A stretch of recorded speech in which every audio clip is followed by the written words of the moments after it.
If we let them redefine black fatigue, what next?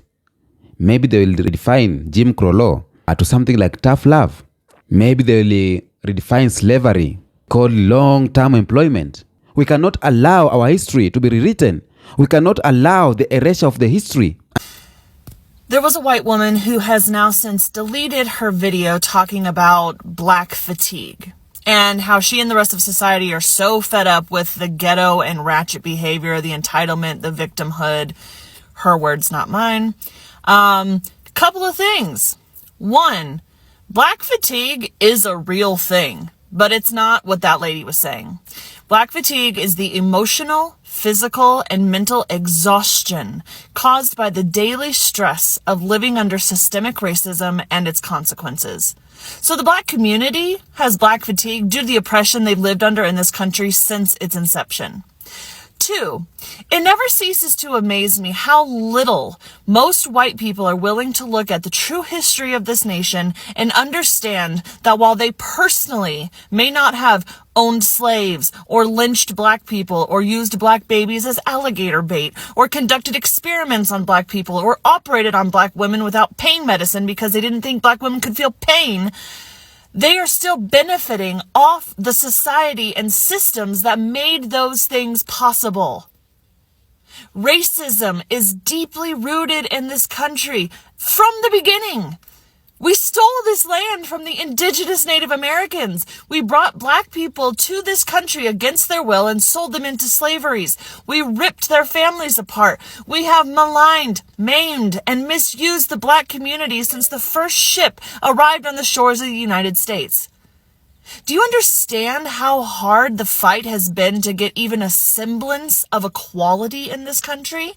And now, what little progress we've made is being undone by this administration. Trump and this administration has made people like that woman and the many racist commenters on that post feel comfortable to speak so publicly about their racist views and feelings. Because, spoiler alert, nothing will happen to them. Black people are questioned about everything they do, even if they're just walking down the street. Until this country as a whole accepts responsibility for how we were designed and built, this country will never see true equality. What's up, people? Welcome back to my YouTube space. I am the Kenyan Beast. There is something spreading out here, and it's not just ignorance. It's something deeper, something a lot of folks are scared to talk about it. White folks saying that they are having black fatigue.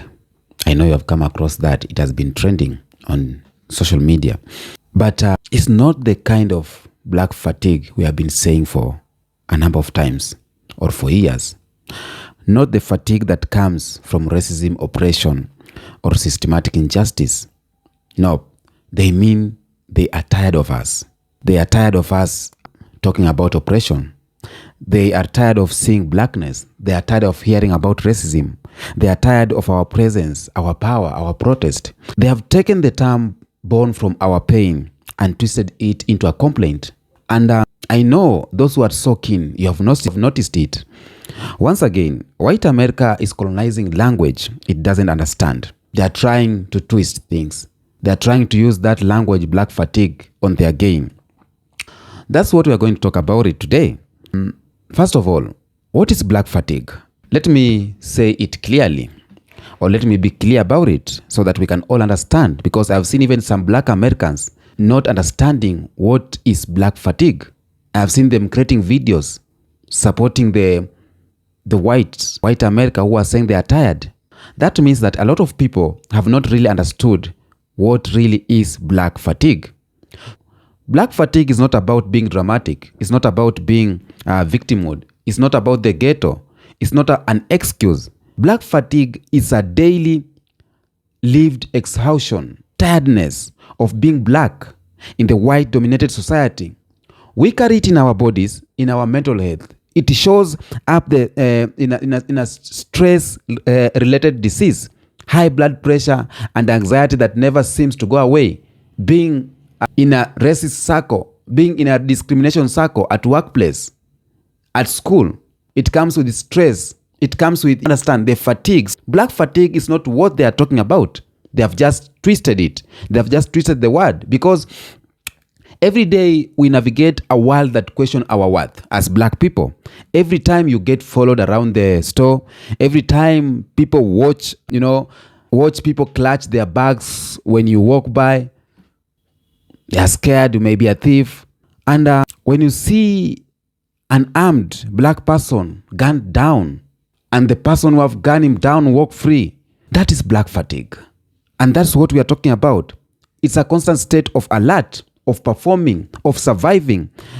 And there is this author called Mary Frances Winter, a black author and diversity expert, broke it down beautifully in her book, Black Fatigue: How Racism Erodes the Mind, Body, and Spirit. That is black fatigue. She said this: this isn't just emotional, it is psychological. It wears down our immune system. It shortens our lifespan. Black fatigue is not just being tired. It's the result of centuries of institutional abuse. And we are still feeling the effects up to today. That is the black fatigue. But I'm seeing white folks on social media, they have twisted it. That I have black fatigue. I'm over ghetto behavior. I'm tired of hearing about racism all the time. I'm tired about the blah, blah, blah. Why do black people always make it about race? Hold up. That is not black fatigue. That is white entitlement. And you see, when white people say they are tired of us calling out racism, what they really mean is they want us to be quiet. They want peace, but only if it means stop making them uncomfortable. They want our culture, the slang, the music, the vibe, but not our struggle. Now, before we continue, I know I have a lot to say about this. I want us to watch this compilation of videos that are put here of white people or Americans talking about the black fatigue. Some are not understanding what it is. Let's watch these clips, and then we'll come back here with a lot more of commentary. The woman who called a 5-year-old a racial slur. My first impression after watching the video, a little bit of white trash. I have to be honest, the kid was 5. I have worked with 5-year-olds for the last 15 years. Absolutely everything they do is out of pocket. They're like little unhinged drunk people. Nothing they do makes sense. A 5-year-old is capable of rifling through somebody's bag and taking things that don't belong to them. Ask any kindergarten teacher. But I realize why so many people are wanting to defend this. Because black fatigue is real. I think society as a whole is there. We are just so unbelievably fed up with the ghetto ratchet behavior, entitlement, the victimhood, that they want to praise this woman. But what she did is not praiseworthy.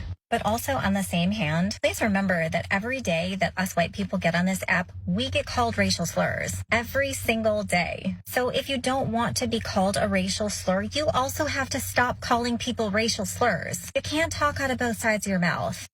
Dear black people, could you stop making videos that say, "Dear white people, if you don't have a problem with people that look like me, would you be my friend?" Racism died with Gen X. As a widespread issue, that was boomers.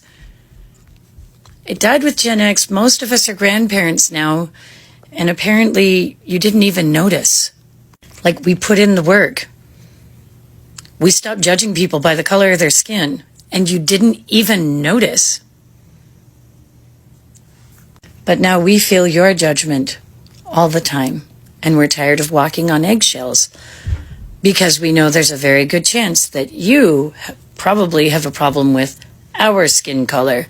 And because you assume that we're racist while you're being racist. It died down so much that now youth, a lot of white youth, uses the N-bomb. I can't imagine doing that. It hurts me. But they use it casually. It's not because they're racist. Nope. It's because it's a huge part of pop culture. And it has been for 30 years, over 30 years, since hip-hop went mainstream, since gangster rap went mainstream, and the word was everywhere. And kids today are baffled by racism. They think it's so stupid that it's laughable. Yet there's a word that is ubiquitous in pop culture that a large percentage of the population just isn't permitted to use. They don't understand that. They think it's ridiculous, so they rebel against it, as kids do when they don't understand something and they see it as ridiculous and dumb. You can feel how you feel about that. I feel how I feel about it. I don't like it at all. I taught my kids to never say that word because it was a word that was created for hate. But the word has changed, I guess. I can't change the way I view it, but for them it's changed. Dear Black people, oh, I love you. I love your culture. I love your swagger. I love your hair. I love how you can speak with roundness while I speak in squares and triangles. But I also love my culture, and I love my hair, and I love my skin, and I love your skin, and I love our differences and our commonalities. And it's time to heal.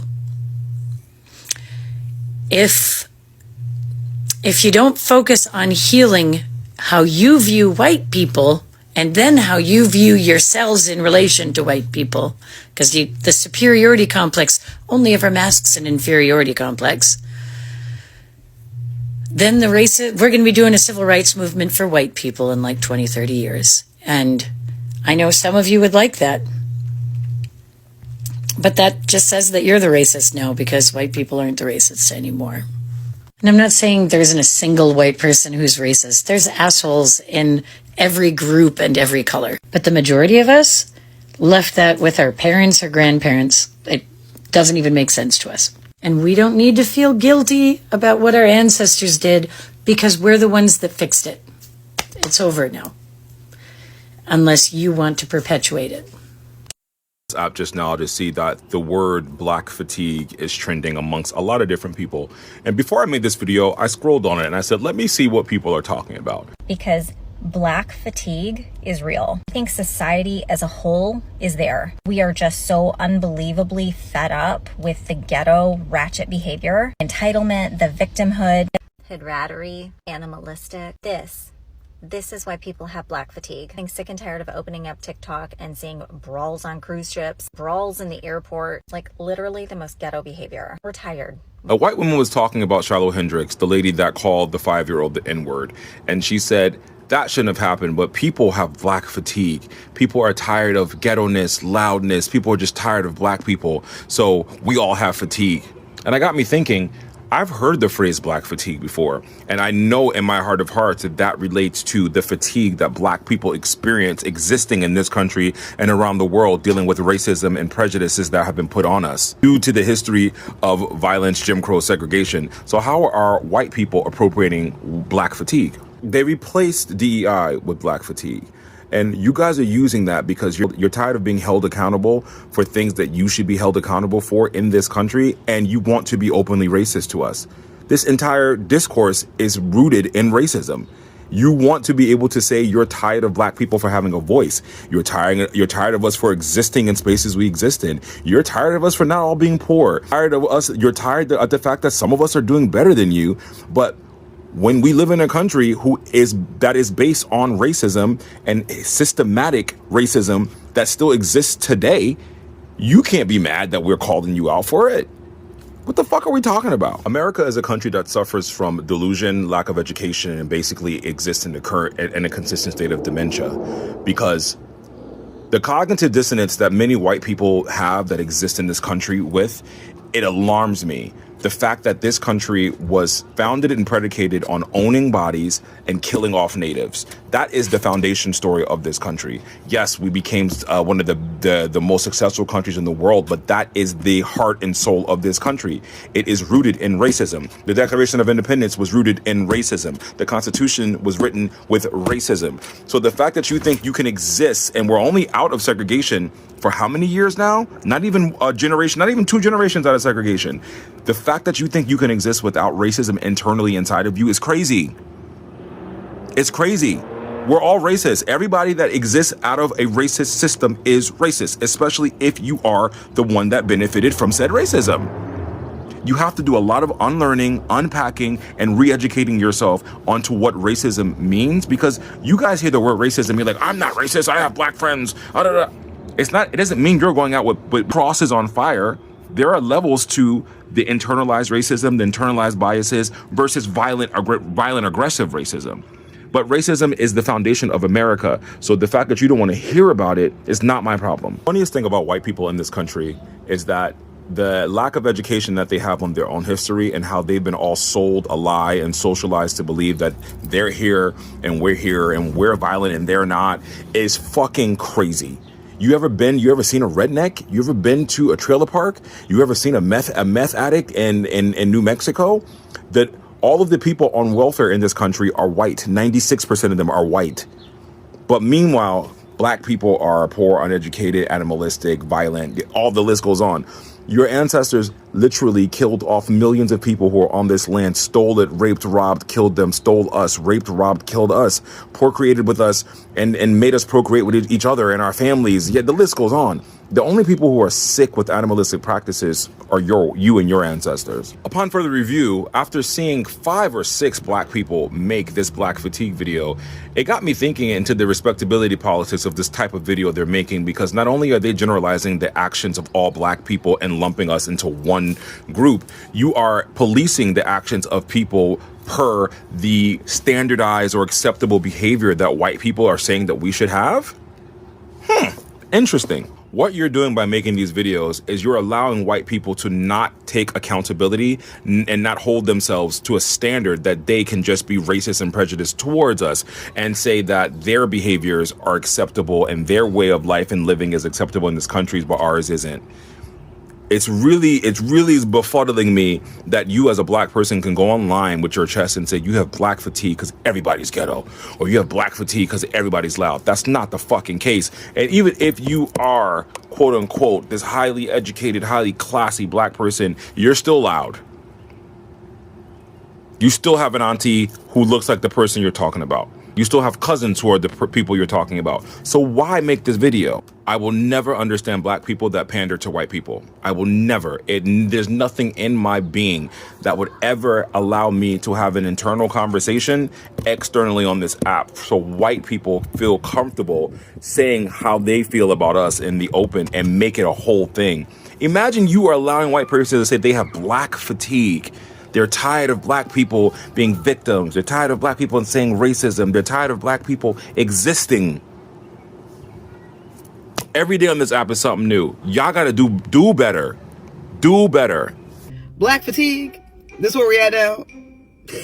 Imagine how we feel. Y'all even colonized that.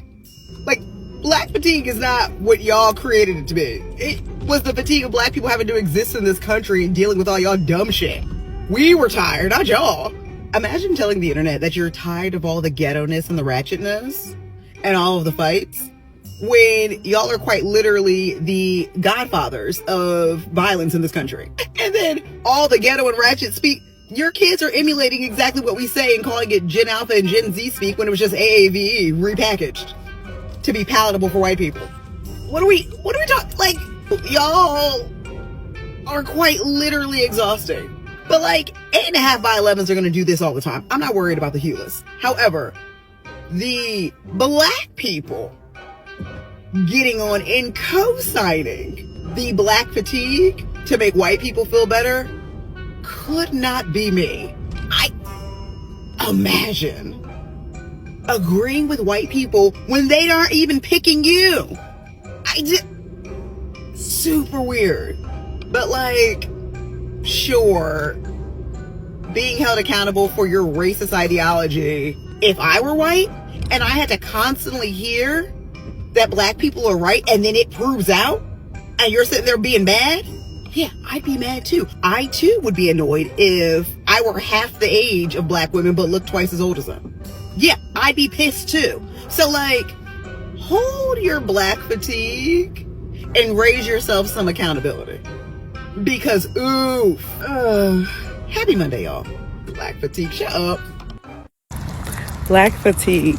You all have the nerve to come on this internet, Beyonce's internet, and talk about having black fatigue and don't even know the definition of it, which is what chronically colonizing white people have historically done to other cultures. It is literally a term coined for us because we have dealt with y'all asses for 400 years, being abusive, being manipulative, being deceitful. And black fatigue, since y'all want to get on the internet and talk about that's what you have when you don't know what it means, I want you to know I suffered from it last night. I was in literal tears because I'm so tired. I'm so exhausted. I thought I worked hard enough, working since the age of 12 years old, going to college, doing all the things, infiltrating corporate America, working my way up, working for major companies. It's never enough for you all because you're empty. You're empty. We can't solve this for you. We're exhausted because you all don't want to just exist and live. You want to be lazy and have it be your right. You want to be entitled to other people's labor. You want to be entitled to other people's culture, other people's influence, other people's fashion, other people's ideas. This country would be a hellhole if black people weren't trapped here from the beginning, okay? And now y'all want to talk mess about leaving. Go home to Europe. Go home to your Caucasus Mountains in Russia. You don't have black fatigue. You have white emptiness. Y'all are empty. And you're mad about it. Because guess what? Black people would go about their day living and laughing, enjoying their life. The woman that was talking about one video I saw was talking about it as if because we're laughing. 70% of white people in America don't know black people. So that goes to tell me what you're mad about is your empty lives. Because more than half of you do not know us, don't have a relationship with us, don't interact with us, don't talk to us, don't see how we parent our children, have nothing to do with us outside of trying to manipulate, control, steal, or harm us. That's not a relationship. That's abuse. So you still don't know who we are. You do not have fatigue, baby. You have emptiness. And the rest of the world, as another black woman said on here, has white exhaustion. We are tired. You're 7% of the population. And instead of focusing on being a contributing factor of the population, you all insist on being the manipulators, the predators, the people that people are afraid of. You're not safe in church. You're not safe in the military, in the police department. You're not safe in education. No one's safe with you all because the woman who was spewing this hate was a teacher. So she's probably taught somebody's black child and she got this hate in her heart. Who could you be without it? Who could y'all be without this distraction of a lie that you've never been able to prove? If you were better, we would accept that, y'all. We would accept if somebody was really the top of the food chain. Like, I don't see zebras arguing with lions, right? They've accepted that is a predator. And that they're the leader of that environment. But y'all don't do nothing but be harmful. And that's the problem. You're not better. You're just more dense and violent. That's not better, baby. That's more basic. And if you want to honor that, go ahead. But stop calling it supremacy when what you need is a weapon and laws to control and manipulate and harm others. That's not supreme, baby. Supremacy was what Obama was. People followed in droves across the world. Pope Francis, people followed in droves. He didn't hurt nobody. Or that wasn't his direct goal, right? He may have hurt your feelings. And in some ways, he may have to make decisions that didn't benefit you holistically, but it wasn't intended to harm you. And that's the difference. I don't think y'all can be saved. Anybody that thinks like this, it's too much evidence. We're living in the age of AI, and you still want to hold on to a lie. Go get some help. But I'm going to tell you right now, it's white emptiness. Because black fatigue is real. We've endured you for 400 years. And this is our country. We built it. You didn't. Go home. I do think it's funny that some white people are complaining about black fatigue. Because, I mean, the reason why you're tired is because you keep stalking us. You're tired. You're fatigued because you spend way too much time following us, commenting on our videos, stitching us, going into our lives. Remember TikTok University? Yeah, involving yourself in places and spaces that you're not wanted. If you would just stop doing that and take care of your own shit, you know what I mean? Like, you wouldn't be as tired. You know, maybe then you would see what's going on, you know, and how your Medicaid is going to be affected and all that. Like, just leave us alone. I mean, if it's not us, then you're going after the immigrants or you're going after the trans people. Yeah, that has to be fucking exhausting. You know what I do? It's, if I am, tired of a subject on TikTok or some type of discourse, I scroll past it. It's so fucking easy, really. It's not that hard. And for you, it's so much easier. It's just so much easier because if you see a person that looks like me come up in your For You page, you're like 92% sure, or should be, that person is going to say something that you find tiring or tiresome. So just scroll past. See, I don't have that luxury because I cannot tell when when a white person shows up in my For You page. I don't know if that person is MAGA or not MAGA, unless I'm already following them. Or, they're missing their front teeth. Something like that. That's obvious. Of course, I would know. Or they're wearing their stupid ass fucking red hat. Then I know. Then I just scroll past. But, sometimes I can't tell. And some of you actually look like human beings. And so it's when you start speaking that I figure it out pretty quickly. And so then I scroll. I don't watch the rest of the video because that would be tiring. That would be exhausting. That would give me fatigue. I don't comment. I don't stitch. I think I maybe stitched a couple of videos way back when, but I don't really do that because I have no interest in anything that you have to say about people that look like me. I have absolutely no interest in what you have to say about trans and gay and lesbian. I have no interest in what you have to say about your feelings towards immigrants. I don't care. So I'm not going to get MAGA fatigue because MAGA does not even, the movement itself, yeah, that's problematic. But you as individuals, you're not going to make me tired because I don't see you. I only see you enough just to know that I don't want to see you. And I scroll. Okay?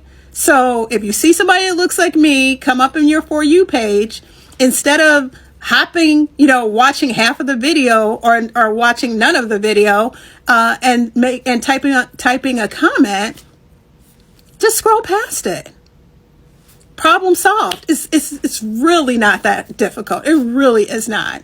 And because it's like stalking. You guys are stalking us. Everywhere we go, any kind of interest we have in anything that we like, you have to comment on why it's bad. I mean, it's just relentless, and that is exhausting. That has to be exhausting. It really does. So I get that. I get it. But just stop. It's like anything else. If you're running, you're jogging, and you get to the point, where, it's feeling good at first, and then it starts to hurt, and then you just get to the point where you can't breathe. You just stop. You stop. So just leave us alone. It's not that difficult. Like I said, we're not on here to talk to you. We really aren't. We talk to each other. And we talk to our allies, and you are not that. So don't just assume that we're talking to you. And right now, if you're watching this video, it's because you took time out of your day to watch a Black person speak, but you don't want to hear us speak. So you're even more tired than you were before you saw this video. Get some rest. Take a nap. Take a time out, and then, you can get back to your racism and all of that. You just take a break. Leave us alone. We don't want you here. We don't want you. We don't want to talk to you. You got nothing for us. Nothing of interest. Okay? Welcome back. Now, I think this is a pattern where, because it's not something new, where white supremacy doesn't just colonize land. They colonize language, they colonize culture, they colonize fashion and everything. It takes the words we use to describe liberation of Black people our trauma, our joy, and flips them. Now, for example, let me remind you of this. There's a word called woke. It was used to mean conscious. Now it's mocked daily. There's a word called ghetto. Ghetto was used to describe a forced environment we were shoved in by redlining and poverty and being denied house ownership and everything. Now it's a slur. Let's talk about thug. It's just an N-word in a suit and tie. Black life matters. Now it has changed to all life matters. A response that erases the very reason we were shouting in the first place. And when we talk about colonizing the words too, I remember when we talk about erasing the history, this is like erasing the history, whitewashing the history. And when you talk about whitewashing the history, colonizing these words too, it's like whitewashing them. It cannot be owned by black people. Let's make it in our own advantage. Right now, they are using black fatigue on their own advantage. Anyone who does not understand the term black fatigue will follow their steps and be on the other side.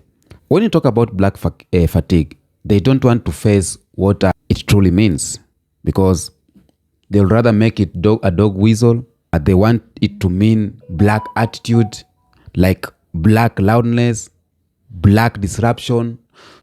They don't want to get the real sense, because when you talk about black fatigue, as I explained earlier, I talked about the tiredness of oppression, tiredness of racism, the mental health. Our black students in schools are going through problems, through mental health, because of discrimination, of racism. Mostly some of them too from teachers. It creates an exhaustion in mind and body. You get tired going in a train, riding in a train. No one wants to sit along you. Everyone sees you in a neighborhood. They are like, okay, this attack, they call police on you. The white women sees you. They break down in tears because they fear being around you. They call police.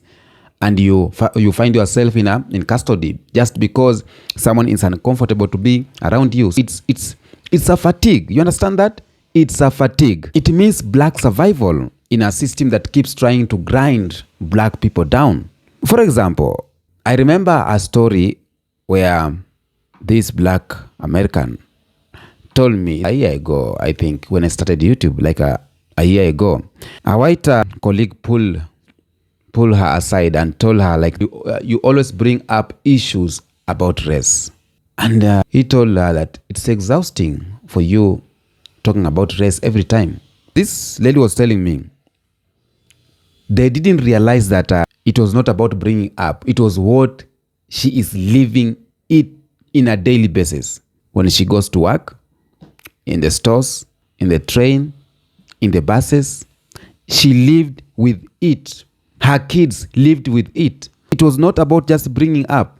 It is a story, or it's a narrative that's going on, and even now generation, they are feeling it. They are feeling it.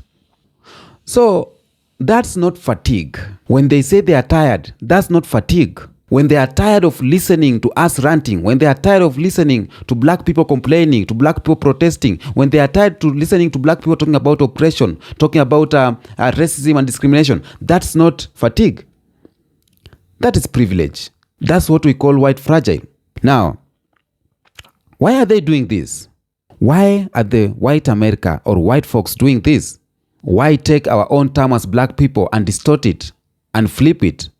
It's because black fatigue holds a mirror to white America. It forces them to see the harm they have caused. It forces them to see the harm their ancestors have caused for a long time. It forces them to know what's going on. It forces them to know that they are living off our back. It's forcing them to know they have this white privilege that it is not theirs at the first point.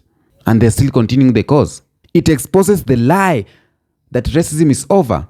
And that makes them uncomfortable. Why? I know you've come across white folks who say they rather not talk about racism. They don't want to talk about color. They don't see color. It's not that they don't see color. They see it. But it's uncomfortable for them to talk about it. Because maybe in one way or the other, they're on the line of it. Or one way or the other, in their circle, maybe at home, at the dinner table, there is some people who are racist. So they'll rather keep quiet than talking about it. They shift conversation, they redefine times, they hijack the language so they can control the narrative. And that's how white supremacy survives right now in 2025.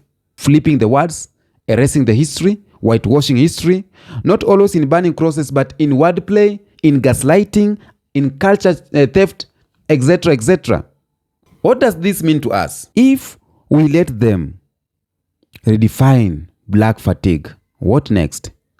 Maybe they will redefine Jim Crow law to something like tough love.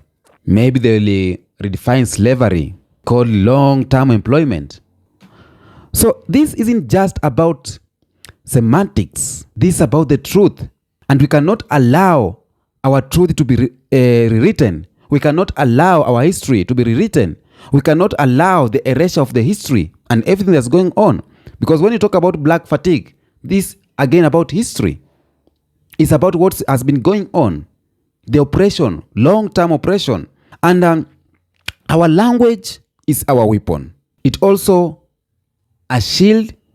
When we name our struggle, we own it, we control it, we pass it down to the next generation as knowledge, not confusion. Because when they erase this, we cannot pass down to our generation. They can't know what's going on. They will leave, they will start afresh. And starting afresh means that they will start being colonized afresh with knowing that it's just normality. If we let white America keep distorting our terms, our kids will grow up thinking we were the problem, instead of understanding how the system was built to exhaust us. I know we are together in this. Now, to my black viewers, protect our words. Pick up when you misuse them. Don't align with them. Don't support. Understand first. Educate if they truly are open. Correct when they try to hijack. Walk away when they are committed to misunderstanding. And to my 9 black folks watching this video, because you are my brothers and sisters, I cannot exclude you. If you truly want to be allies, then listen. Don't opt out or don't co-opt. Don't co-opt. Don't redefine. Don't minimize. Understand you don't have black fatigue. You have privilege fatigue. Because your comfort is being changed or your comfort is being challenged. Sit with that, learn from it, and do better. Black fatigue is real. It's historical. It's generational. It's daily. It's waking up tired or tired before the day even starts. It's waking up, you are angry before even the day starts because you know what kind of world you are going to meet out there or you are walking into. But you are not crazy, you are not alone, and you are not broken. The system is. And we as the people have survived too much to let them rewrite our history or rewrite our reality. And if this message hits home, like this video, comment down there, share to the people you think have to listen to this video. And thank you for your support. For all those who are sending me super thanks, thank you so much. Continue with that good heart. Now, silence is their comfort zone. Our silence is not an option. I am the Kenyan Beast. Until next episode, peace out.